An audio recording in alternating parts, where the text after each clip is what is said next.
Dans les 7000 collèges de France, de nombreux adultes sont présents pour accueillir vos enfants. On pense d'abord aux professeurs, bien sûr, dont le rôle est ici d'enseigner une discipline. Mais il y a aussi les personnels d'éducation qui s'occupent d'organiser tout ce qui touche à la vie scolaire. Je suis conseiller principal d'éducation, donc responsable de la vie scolaire, qui travaille avec les surveillants à l'encadrement des élèves, essentiellement en dehors des heures de cours. Avec aussi pour mission la gestion des absences et des retards, et aussi un suivi, l'objectif étant en sorte que les élèves viennent au collège et répondent à l'obligation scolaire. Quant aux auxiliaires de vie scolaire, ces derniers ont pour mission d'accompagner les élèves en situation de handicap. Et puis, s'adressant à tous les collégiens, les conseillers d'orientation psychologues qui, eux, informent les élèves et leurs familles dans l'établissement ou au sein d'un centre d'information et d'orientation.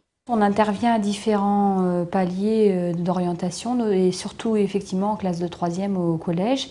D'abord dans une intervention plus collective pour ensuite reprendre les choses plus individuellement avec chaque élève. Les professeurs principaux sont les interlocuteurs privilégiés des élèves sur leur orientation.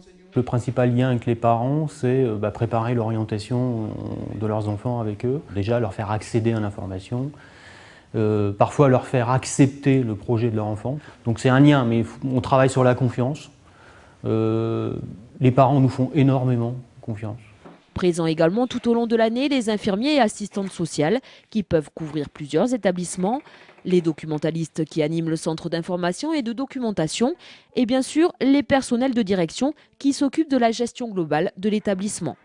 Le principal du collège a autorité sur tous les personnels de l'établissement, mais je dirais que c'est celui qui accompagne vraiment les équipes dans ce lieu qu'est le collège. C'est un lieu d'apprentissage, de socialisation et c'est aussi un lieu de vie. Donc le principal est celui qui fédère toutes les équipes autour de ces trois objectifs. Après, c'est plus l'aspect administratif et budgétaire. Donc là, effectivement, tenue d'un budget avec l'aide d'un gestionnaire, tout ce qui va être du domaine de l'administration pure, les inscriptions des élèves, la constitution des classes. Le collège n'est pas un lieu fermé, il peut aussi accueillir des partenaires et intervenants extérieurs, par exemple pour informer les élèves sur la sécurité routière, animer des ateliers culturels et artistiques, les sensibiliser à des problèmes de santé ou encore organiser des rencontres sportives. Pour en savoir plus sur les différents acteurs du collège, n'hésitez pas à consulter le site education.gouv.fr et surtout à vous rendre sur place pour dialoguer avec les équipes.